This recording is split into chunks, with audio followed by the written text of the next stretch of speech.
Now based upon this category of reactions, we are having some more reactions. We are having it, as you can see it here.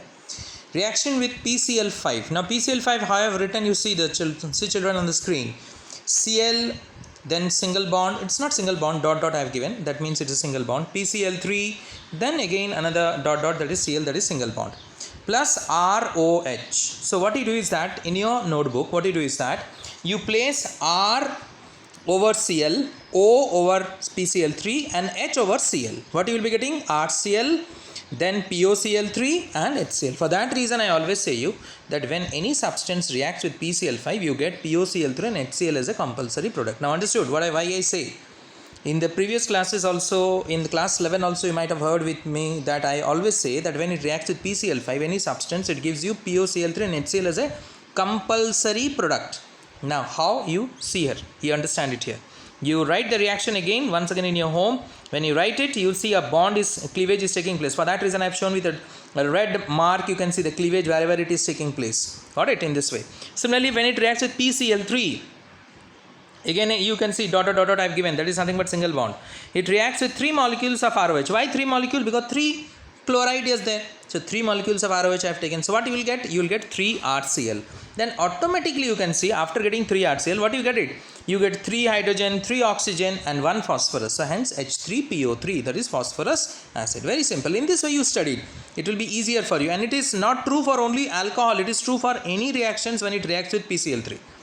Alright, when it reacts with PCl3, not only PCl3, PBr3, Pi3 also same thing it reacts. Similarly PCl5, when it reacts with ROH, instead of PBr5, you are going to get the same thing. Instead of Pi5, you are going to get the same thing. Okay, understand this particular thing. Clear? And write it down. Better you write down the reaction which I am saying you. Got it? Yes. Then only you will understand it. Once you write, then you understand it. A lot of things will be cleared. Now next is when it reacts with thionyl chloride alcohol in presence of pyridine, which acts as a basic catalyst. It gives you what? SO2 and HCl as a compulsory product. Same thing you will be getting it. And RCl, we are getting halides.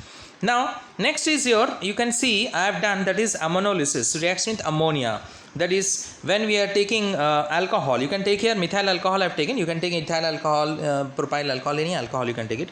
When it reacts with alumina at 633 Kelvin, you are getting, that is methylamine and water. Got it? You are getting a primary amine. Similarly, if you take excess of alcohol, little bit more, with ammonia when it reacts, same temperature, same condition, you will be getting dimethylamine. Got it? And water. Got it? Dimethyl, that is secondary amine you get it.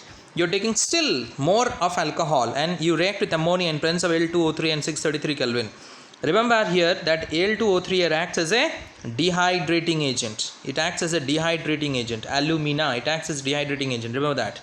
Got it? So hence what you find is that what you will be getting it? You will be getting tertiary amine and water you will be getting it. That is N, N dimethyl methanamine. That is IUPAC name. Again I repeat, N, N dimethyl methanamine you get it and water you will be getting it.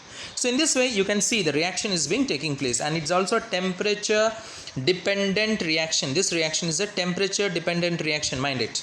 Got it? So hence for that purpose when you write the reaction, be careful about the reactions, about the reaction, as well as you be careful about that temperature. The temperature you have to understand, because why I am saying you, in the next you will see that when I reduce the temperature, when I increase the temperature, what is going to happen.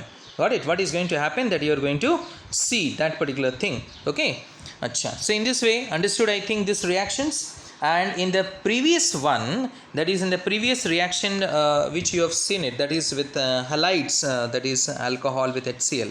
So just one thing I forgot to tell you, you can add it there when you are seeing that particular one, that with tertiary alcohol, you know it, this particular thing. In tertiary alcohol, SN1 reaction takes place, and with primary alcohol, that is SN2 reaction takes place. Even you can say with tertiary and secondary, SN1 reaction takes place, and with primary, SN2 reaction takes place. You know the mechanism, we have done it already in halides. This one I just forgot to say you, but already I have discussed with you in halides chapter. Okay, so this one I think it's clear. So the second part of the second type of reaction is over now. Okay, thank you.